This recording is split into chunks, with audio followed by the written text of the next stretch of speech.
Assalamualaikum warahmatullahi wabarakatuh dan selamat pagi. Pada hari ini kita akan melanjutkan perkuliahan kita komunikasi interpersonal dengan materi emosi dan kecerdasan emosi. Pengertian emosi menurut kamus The Lexicon Webster itu merupakan suatu keadaan kesadaran afektif di mana kegembiraan, kesedihan, ketakutan, kebencian atau sejenisnya dialami. Dibedakan dari keadaan pikiran yang gelisah atau intens, biasanya dengan perubahan psikologis yang terjadi bersamaan, kejadian ini yang menimbulkan kondisi perasaan yang intens.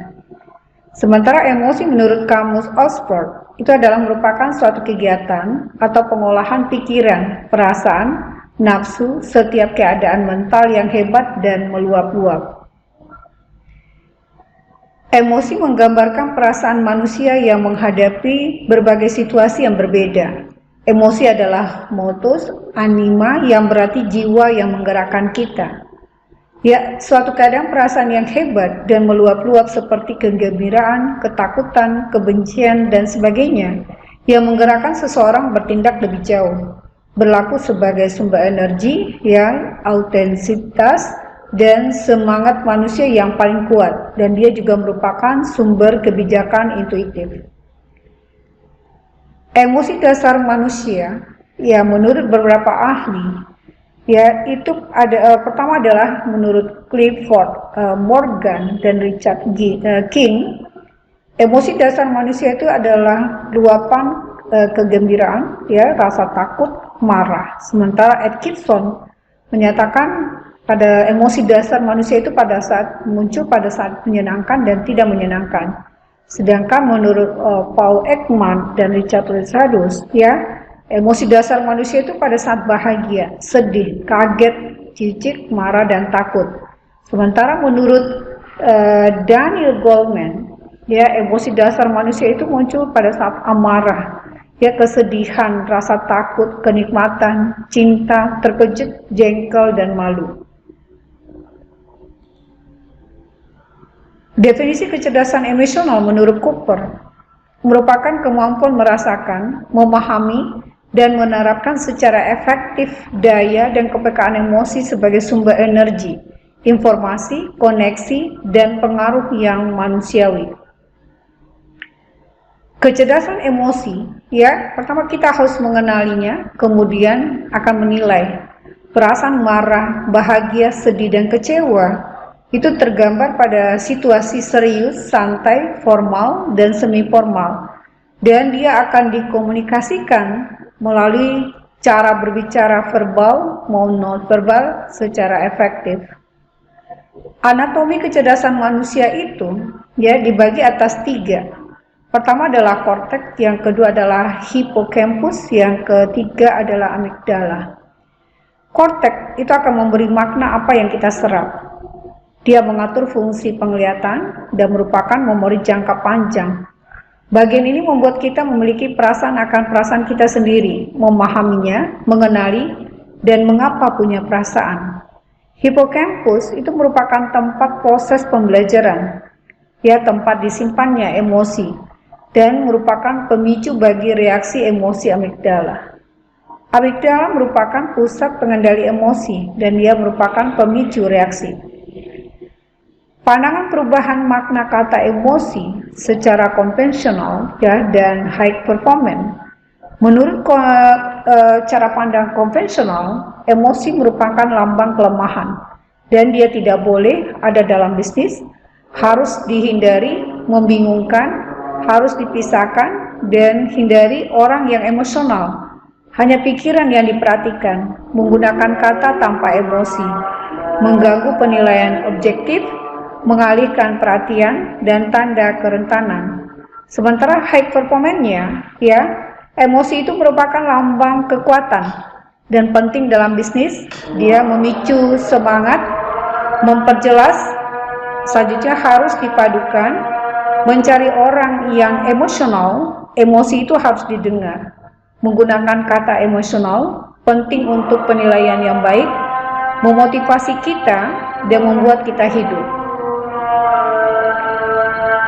Seberapa pentingkah mengenali emosi?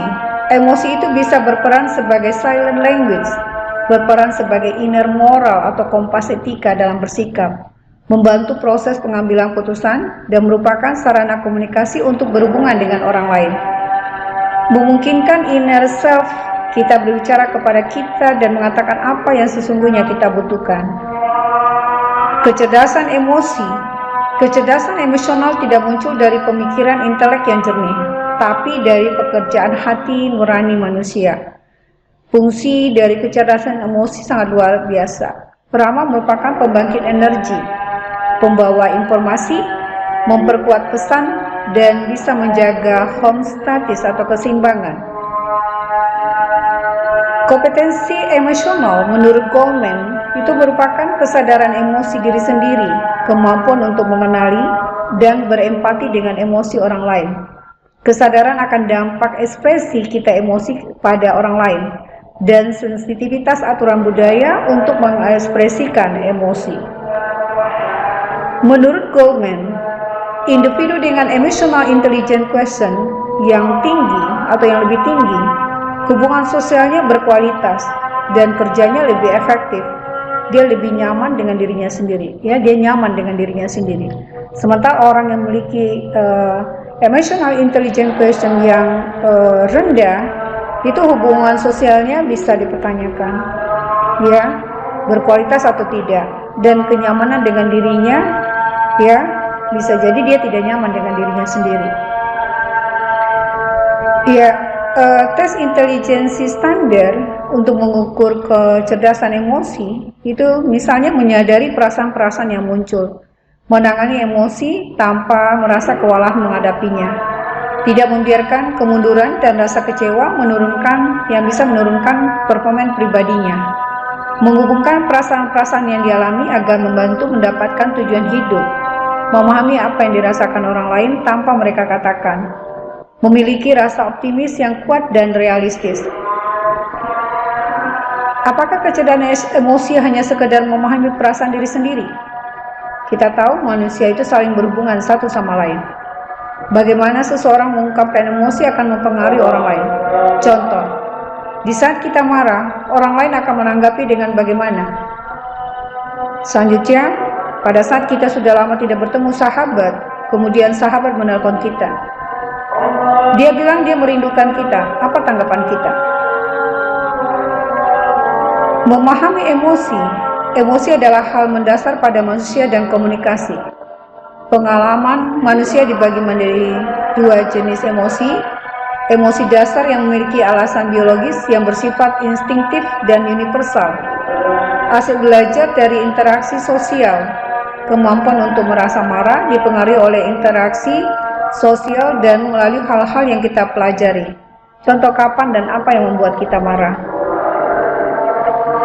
Kecerdasan emosional itu menjadi populer berkat buku Daniel Goleman dengan judul Emotional Intelligence, Why It Can Matter More Than IQ. Didefinisikan sebagai kemampuan untuk mengidentifikasi, memahami, mempergunakan, serta mengatur emosi di dalam kehidupan. Teori emotional intelligence itu bukan satu-satunya kecerdasan. Beragam konsep kecerdasan seperti kecerdasan emosi atau emotional quotient, kreatif, ya, adversity, dan spiritual quotient. Zohar dan Marshall menyatakan spiritual quotient atau SQ merupakan kecerdasan tertinggi dan yang dibutuhkan untuk memfungsikan IQ dan EQ, ya. Gardner mempromosikan multiple intelligence yang mereka singkat dengan KISS-Philman.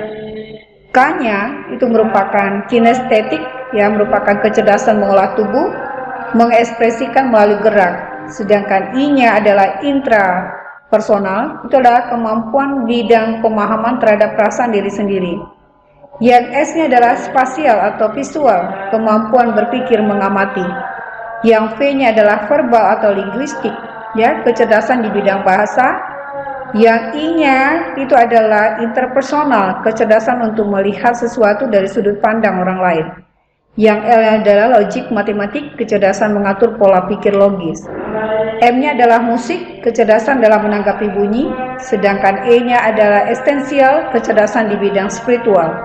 Yang N-nya adalah naturalis, kecerdasan dalam hal kerjasama dan menyelaraskan diri dengan alam. Perbedaan IQ dan EQ, IQ lebih relatif permanen, tidak berat pada logika, titik beratnya pada logika dan analisis, ia berperan sekitar 4% terhadap keberhasilan. Sementara EQ dapat dipelajari dan berubah menjadi lebih baik, titik berat pada emosi dan biologis, berperan lebih dari 40% terhadap keberhasilan bersama bentuk kecerdasan lain.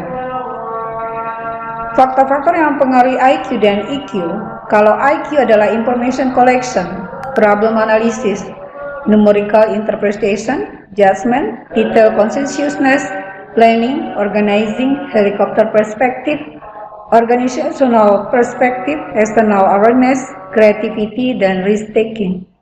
Sementara EQ dipengaruhi oleh perspective listening, sensitivity, flexibility, achievement orientation, stress tolerance, resilience, persuasiveness, negotiating, adaptability, decisiveness, ascendancy, energy, impact, integrity, motivating other, dan leadership. Persamaan dari IQ dan EQ merupakan fungsi yang sama penting, saling berhubungan, saling melengkapi, tidak ada yang lebih jelek dan lebih baik, semuanya sama penting dan tergantung fungsinya. Frekuensi penggunaan IQ dan EQ itu tergantung dari situasi. Sekarang bagaimana pedoman untuk mengkomunikasikan emosi secara efektif? Pertama adalah identifikasi emosi Anda. Perhatikan diri kita sendiri, identifikasi perasaan yang dominan saat tertentu. Memilih untuk mengekspresikan emosi, kepada siapa kita mengkomunikasikan emosi, waktunya, dan keadaan yang tepatnya kapan. Yang ketiga, akui perasaan Anda, fokus pada perilaku yang ingin diubah. Selanjutnya yang keempat, memantau proses bicara pada diri sendiri, pikiran merubah setiap kejadian. Melakukan bicara pada diri sendiri dan memantaunya membantu kita untuk mengelola emosi. Yang kelima adalah mengadaptasi pendekatan rasional emotif. Apa yang kita pikirkan mengenai perasaan yang akan mempengaruhi apa yang kita rasakan. Pendekatan ini menggunakan 4 tahap, yaitu adalah 1. Memantau reaksi emosi kita saat situasi yang menekan, identifikasi peristiwa dan situasi yang menyebabkan respon yang tidak menyenangkan, self-talk, perhatikan irasional dan kekeliruan, self-talk untuk mengurangi kesalahan. Yang keenam adalah menanggapi dengan sensitif saat orang lain mengkomunikasikan emosinya. Keterampilan untuk mendengarkan dan menanggapi saat seseorang menyampaikan perasaannya penting dalam hubungan personal. Hal pertama kali dibutuhkan orang adalah kebebasan untuk mengatakan apa yang mereka rasakan dan penerimaan oleh orang lain atas ekspresi tersebut. Sekian dan terima kasih. Mohon maaf dari salah dan khilaf. Assalamualaikum warahmatullahi wabarakatuh dan selamat